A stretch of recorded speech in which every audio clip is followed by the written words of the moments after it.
What is up, guys, and welcome to the finale of F1 2017 Career Mode. 75 episodes strong. If we finish in 7th place, we will secure our second World Drivers' Championship, no matter what happens to our championship rival. 7th is all we need, and that will be the championship and this series all wrapped up in this episode. So, yeah, we are heading off for the Brazilian Grand Prix, a track, like I said in my league race the other day, a track that I often do very well at, so I'm hoping to essentially match it with McLaren's. We'll have one final upgrade before we head off to the Brazilian Grand Prix. That's that failed engine upgrade from the last episode. We did that, and now as we head to the paddock for the Brazilian Grand Prix now, it is on the car. So I think it's like a 4 or 5 brake horsepower improvement in straight line performance, so that should make a slight improvement in qualifying, but we'll notice that more so probably in the race. But that's practice. Pace, not really relative. Let's go to quali. So it's time for qualifying here at Interlagos, the Autodromo Jose Carlos Pache. The teams have completed their preparations and are just waiting for the pit lane to open before they take to the track. Okay, so jumping straight into the action now, 4 seasons deep into this career mode. You guys know we're not really a threat of getting knocked down in Q1. Even at this point, Q2, to be knocked down is pretty much a stretch, so we pretty much just cut to Q3, as is always the case. 8 tenths off of the McLarens there in Q2. I feel like we haven't been driving as well in previous weeks. I feel like just watching my driving back here, I'm not flowing the car quite as well as what I'd like to, and it's really frustrating to see because I know what I'm doing wrong, but I just can't seem to shake that, at least in this initial qualifying session we're having here. Turn 1, I just feel like I'm slowing the car up. It's too stop-start for me, but you know, apart from that, the pace was pretty good. Setup pretty much identical to what I was running in my league race the other day. I know it works. It's pretty good. We're currently setting the pace with a 1 minute 8.0, which was, you know, if you look at online times, that's right up there. But thanks to upgrades, it makes us look a lot better than what we are. But yeah, 8.0, pretty solid time. It only has us in 7th place at the moment. Brazil, times at the top are often separated by hundreds, sometimes even thousands. It is that close around this track, given how it is only a 68-second lap time. The smallest little gains you can find around this track are absolutely huge. But as we head out for the final couple of minutes, you can see we're up by a 1/10.5, which is, you know, as I said, it's absolutely huge. If you can improve by a 1/10 or 2, that could be like 5 positions. You just never know. But yeah, middle sector, fairly nice. Little bit of oversteer as we exited that right-hand kind of hairpin corner through to the final corner. Again, really hard to get the right balance through there, balancing oversteer and also understeer on entry. But we negotiated that fairly well. You can see we're going to improve by just over 2 tenths. And that should give us 107.8. Where does it put us in the field? Only 5th place. Only 5th place. Okay, so we have essentially a Noah's Ark qualifying grid for this Brazilian Grand Prix. Fernando Alonso takes pole, 7-0. Unheard of times. That's world record stuff, the pace of the McLarens right now. Stoffel, 3 tenths away. Then you got the Ferraris about half a second, and then us slightly behind Ferrari, 8 tenths back, with Daniel Ricciardo actually putting in a very competitive time there. So maybe the upgrades have worked for him, and he's well and truly looking on the pace. Mercedes next, then the Force Indias. Like, literally, this is kind of more what we're used to in real life F1. More often than not, the car determining our right pace when it comes to a weekend. But it's often not the case on the game. It's normally drivers who set themselves apart from the rest, who often shine. But yeah, given how close we were to Ricciardo, you'd have to say maybe I just underperformed a little bit there. I feel like I should have probably been in between Stoffel and Raikkonen if I was possibly, you know, I don't know, on top of my game. But I don't know, fifth place, it's okay. We're still very close to the chasing pack with our, you know, beastly straight line speed. I feel like we should be able to challenge in the race. It's just a case of getting through that traffic and being on the right strategy. It's time for the final race of F1 2017 Career Mode.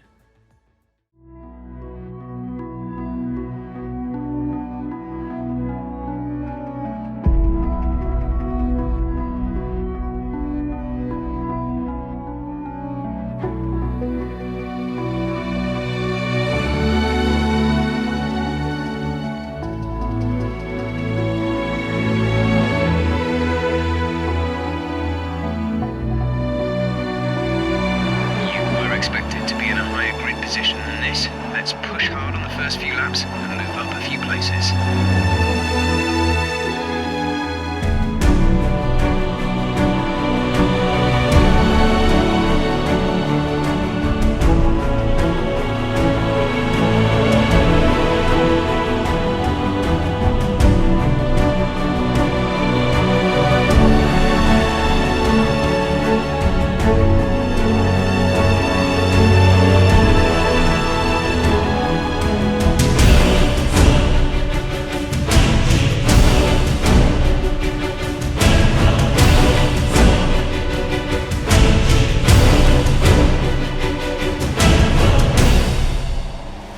Red lights, and away we go for the Brazilian Grand Prix, the final race of F1 2017.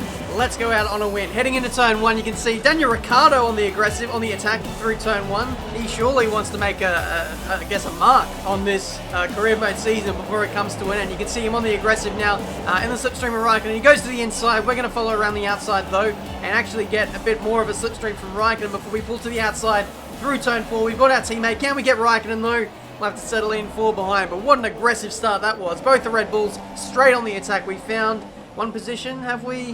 No, actually, we found a position up the inside of Raikkonen, and that's P4. Alonso under heavy attack from Sebastian Vettel, trying to overtake him up the inside into the middle sector. He's going to have to leave him space, and all that squabbling is going to allow me to kind of catch up and get in that battle. Meanwhile, Stoffel Van Dorn, the man who has been on form in the final, I don't know, second half of this season, leads this race and is only stretching the margin as Fernando has to defend from Sebastian Vettel. Again, look at that straight line speed. That engine upgrade has done wonders for our car performance, but Vettel and Alonso making a little bit of contact through turns 1 and 2. I think Alonso might have some front wing damage. I think I saw something fly off his car, but we go round the outside of Vettel and Alonso, and that's us up in a P2 in this Brazilian Grand Prix.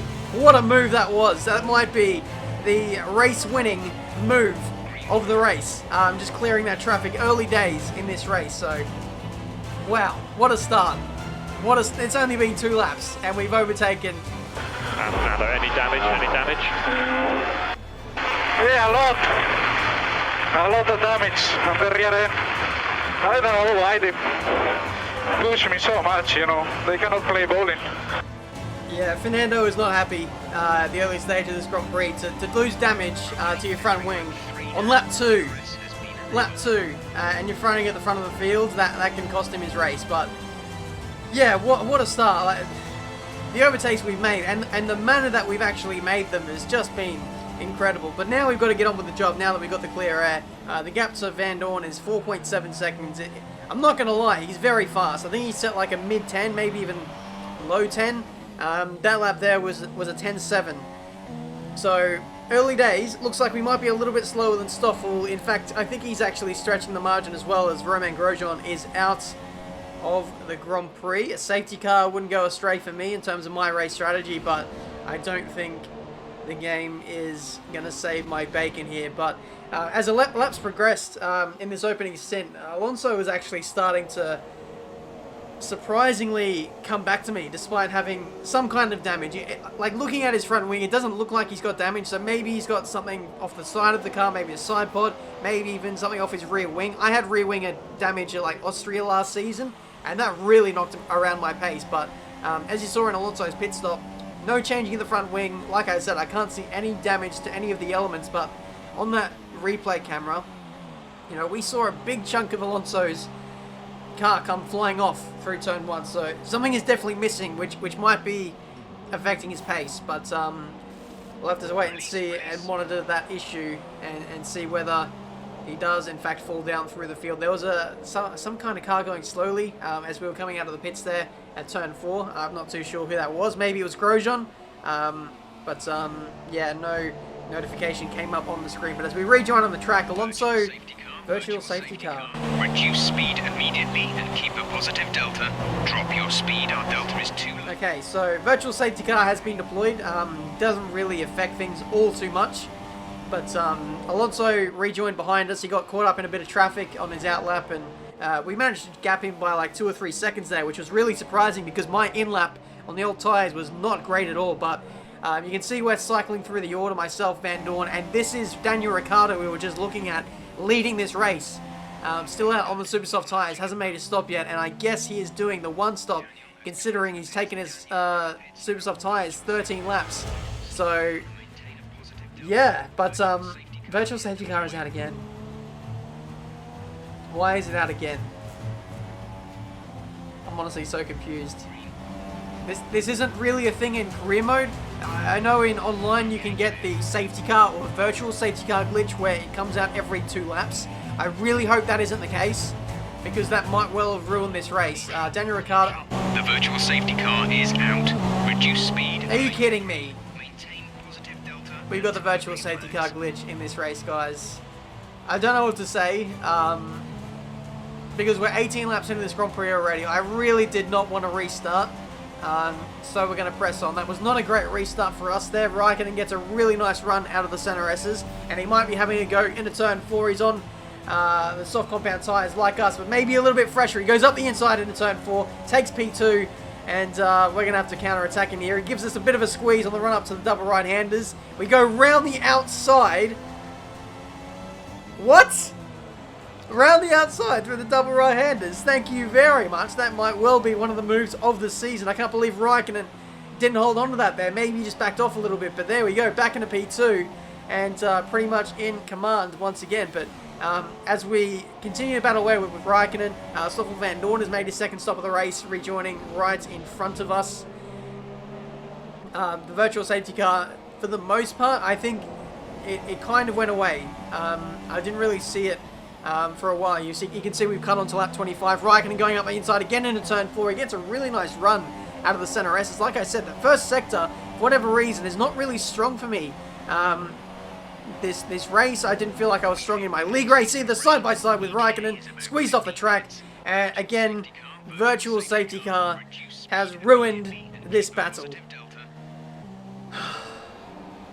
Here's a replay of the battle, by the way. We were going around the outside of Raikkonen, squeezed off the track, and the virtual safety car came out at the exact moment that we were in front of Raikkonen, and so he had to let me go.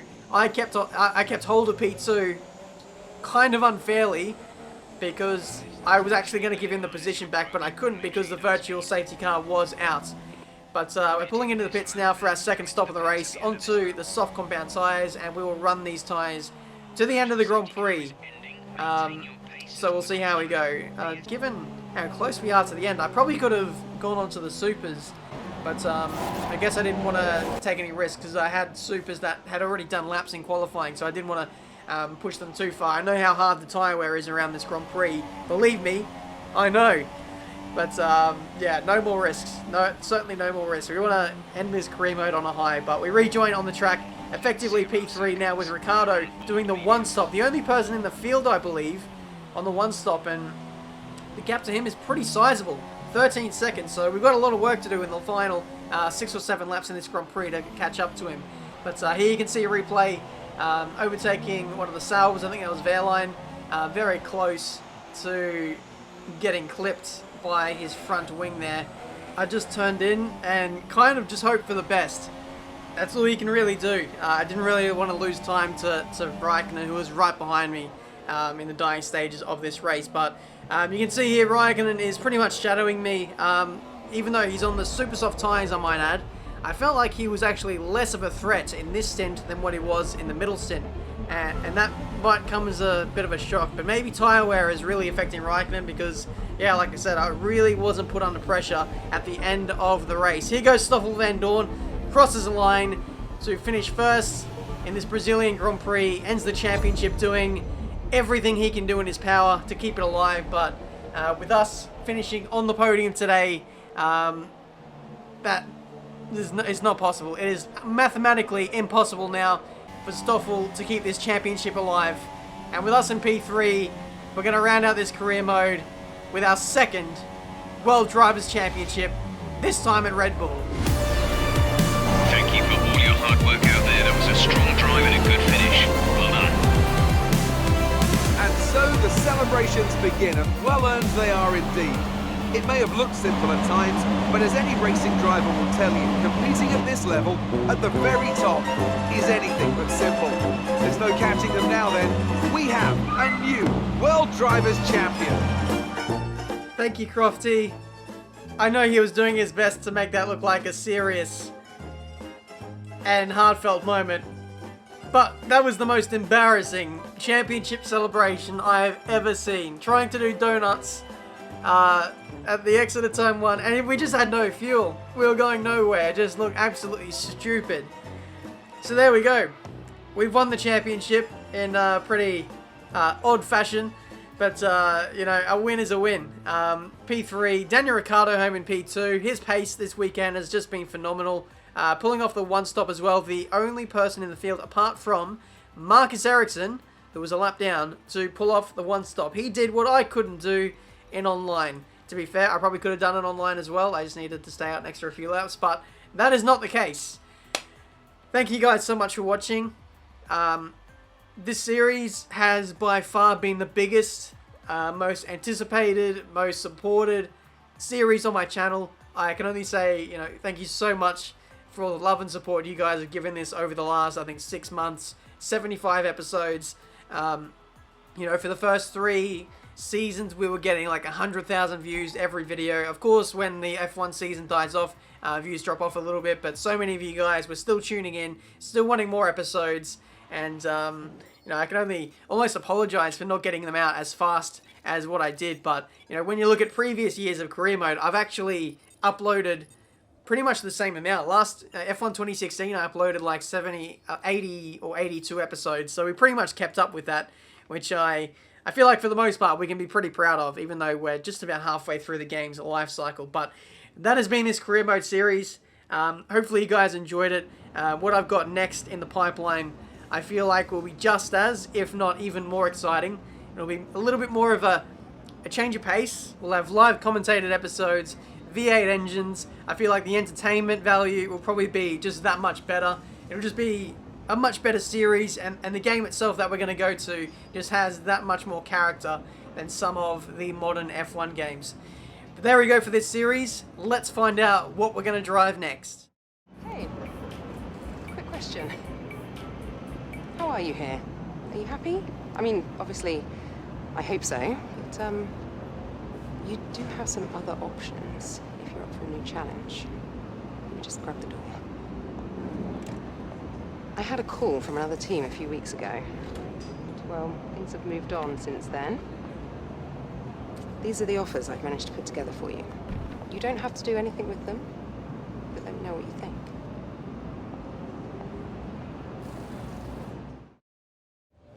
So the choices for the next career mode, the teams are Red Bull, Williams, Mercedes, and Ferrari. Those are the choices. And I've thought about this for a very long time, given it a lot of thought. I can tell you that the team I'm going to be driving for in the next season of career mode is Toyota.